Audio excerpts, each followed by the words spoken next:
सच्चिदानंद सद्गुरु साईनाथ महाराज की जय। हरि ओम। इदं विष्णुर्विचक्रमे त्रेधानि दधे पदं समूढमस्य वाग्गुसुरे स्वाहा। श्रीश्च ते लक्ष्मीश्च पत्न्यावहोरात्रे पार्श्वे नक्षत्राणि रूपमश्विनौ व्याक्तम् विष्णन्निखाणामुम्मयिखाण सर्वलोकं मयिखाण।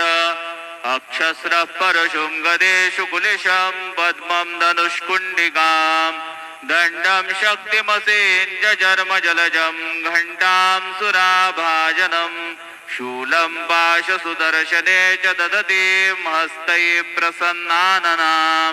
सेवे सेरवमर्दिनीमिह महां लक्ष्मीं सरोजस्थितां।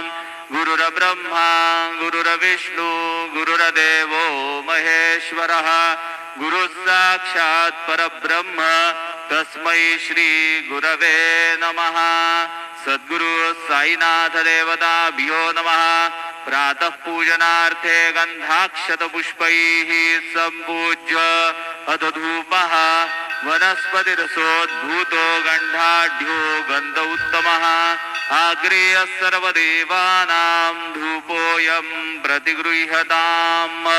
धूपमाग्रापयामि साज्जन्यवर्तिसंयुक्तं वह्निना योजितं मया।